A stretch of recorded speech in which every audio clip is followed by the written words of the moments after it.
You found out, didn't you? Her chuckle echoed from the darkness. It was our first night together. The touch of her skin felt oddly different.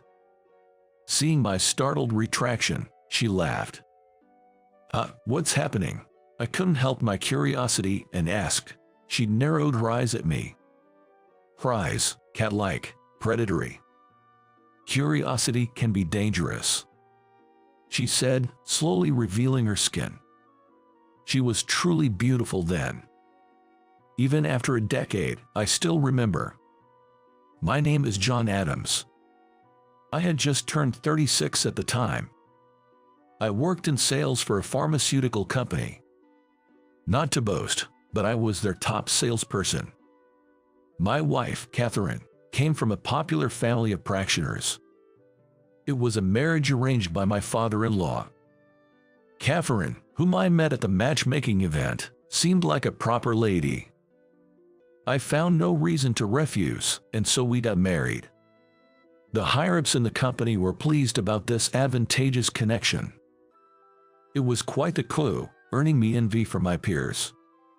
After getting married, I threw myself into my work more than ever to drown out the noise. I didn't even imagine that someone who disliked my success was by my side. There are many employees at my level vying for promotions. There are even factions within the upper echelons that aren't visible on the surface. Success depended on standing out in terms of sales and the scale of hospitals I managed, and becoming favored by the influential faction in the upper management.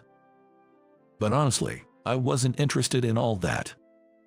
I simply wanted to help patients through our products. It's not some noble idea. I had a sister who didn't survive childhood cancer. Today, there is a cure for that.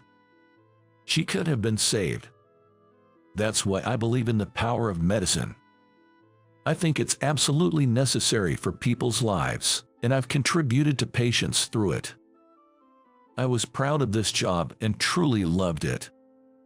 My seemingly smooth-sailing future suddenly became clouded. The much-anticipated new medicine, on which we spent a significant amount in development costs, was finally launched.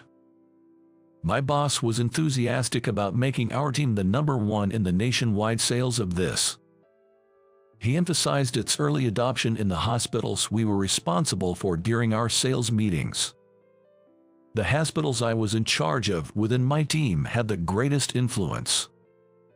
Doctors in this area are reluctant to use new medicine unless they are adopted in the hospitals I'm in charge of. However, there are some doctors who prefer to wait for a certain period before using new ones due to safety considerations. But my boss aggressively pushed sales to the doctors I was in charge of. Turns out, the chief of surgery in this hospital had a close relationship with my boss. I was in charge of the other departments, and my boss was in charge of the surgery department. It seemed like I was in charge, but we were sharing roles as suggested by my boss. My boss urged the chief of surgery to use the new medicine. At that time, frequent wining and dining by pharmaceutical companies was still common, and my boss often went drinking with the chief of surgery, using my entertainment budget.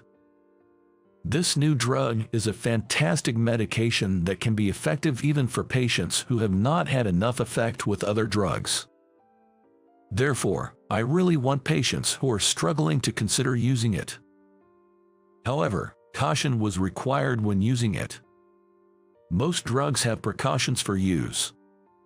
Especially for drugs where side effects are a concern, there can be patients who should absolutely not use them. Surprisingly, my boss did not promote the appropriate use, which could be called the most important mission. As a result, the chief of surgery prescribed the drug to a patient who should never have taken it. The patient suffered from severe side effects. It was a serious incident that went unnoticed in the pharmacy department. I rushed to the hospital as soon as the side effect report came in and collected detailed information after hearing about the case. I was in shock. The patient was someone who should never have been administered the drug, and the prescribing doctor claimed not to have known. I deeply regretted sharing responsibilities with my boss. My boss went pale. This became a major issue within the company. And then, my boss pushed everything onto me. In fact, my name is the one listed as the person in charge of the hospital internally. I followed my boss's instructions to handle the expense reports for the entertainment costs. I was called in by the executives and confronted with documents and receipts.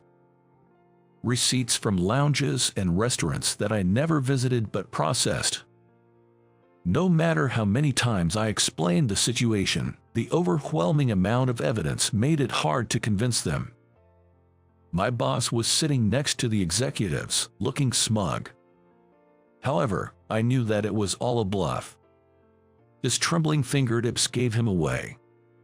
I've seen the ugly side of humanity, and I was suddenly sick of the life tied to achievement figures. Facing the accusing executives, I told them that everything was done on my own accord. I declared that I would take responsibility and resign. The room went silent at my forthright demeanor. I wondered if my boss would try to keep me, but he didn't, and I easily quit my job. I had some savings, and I figured I'd manage somehow. That's what I thought. When I got home, Catherine greeted me with a fury in her eyes. Apparently, my father-in-law already contacted her. She reproached me for quitting my job right at the doorstep. She had some documents clenched in her hand.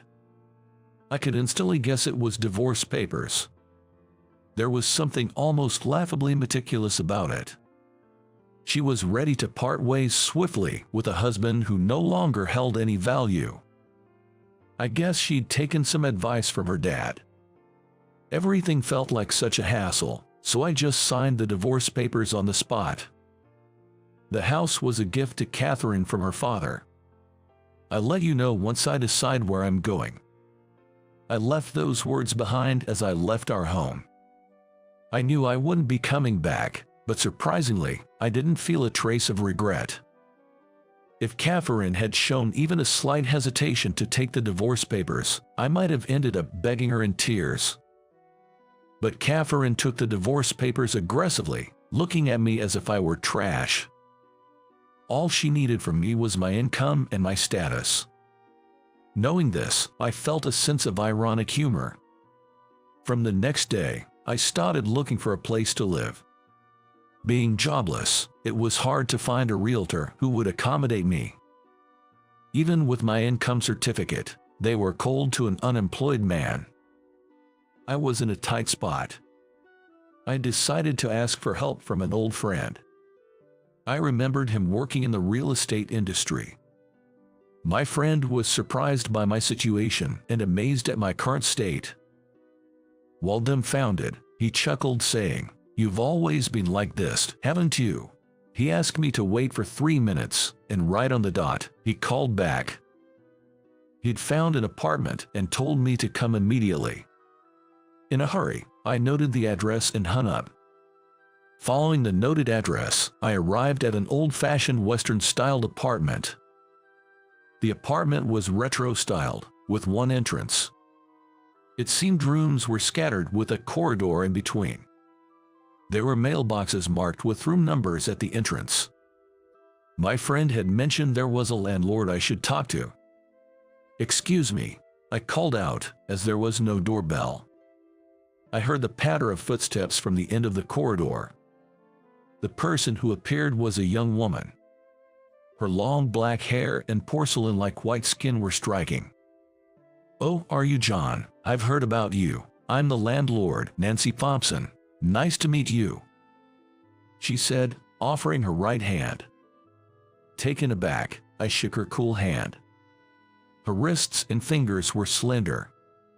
I was surprised to find myself reluctant to let go of the handshake. Her name was Nancy Thompson. The other people called her Nancy. This apartment that's been converted into apartments is exclusively occupied by women, they told me. There's no need for any deposit or broker's fee, but they ask for my help with the heavy lifting. When I agreed to help out if I could, Nancy said with a laugh, "Well then, consider our deal done." "John, I heard you used to work for a pharmaceutical company," she remarked, offering me the keys. She must have heard from a mutual friend. "Yes, I did. I worked there for many years but recently resigned." When I admitted that I was hit with a divorce as soon as I quit my job, Nancy burst into laughter.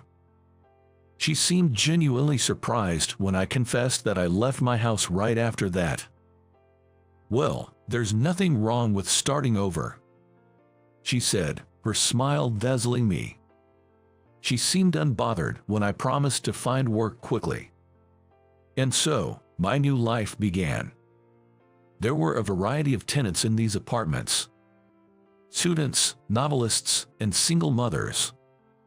There was even a mother who was escaping from an abusive husband. They all seemed to rely on me, which had me shaking with fear, as I lacked confidence in physical strength. They were all amiable people who brushed off my divorce with laughter. I started to learn more about Nancy. She was a 30-year-old widow who had outlived her husband. Apparently, she took over the apartment from her biological father. Her late husband had been a doctor. Small world. I felt like we might have just missed each other at some point. I started working part-time at a local bookstore. I considered getting a full-time job, but I wanted a part-time job that gave me more free time. There was quite a bit of physical labor required at the apartment, so I started doing some simple repairs on my days off.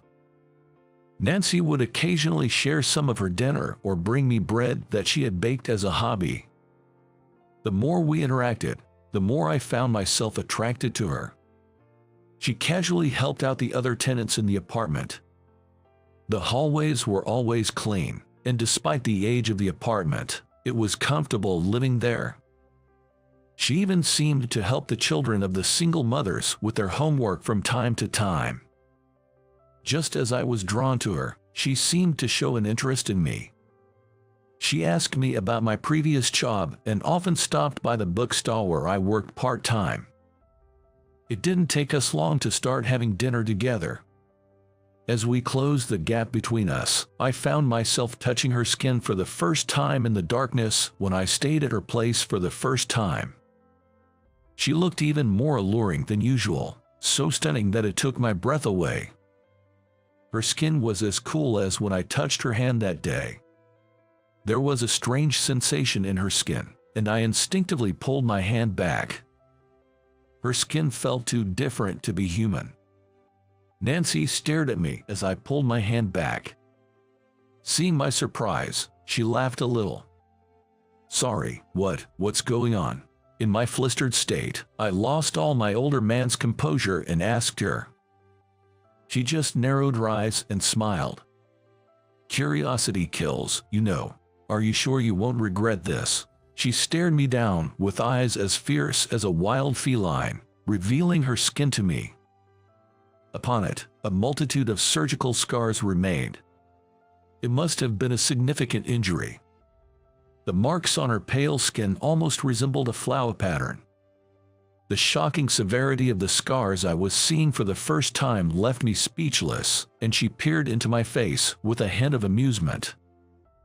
"I told you you'd regret it, didn't I? You can't touch me."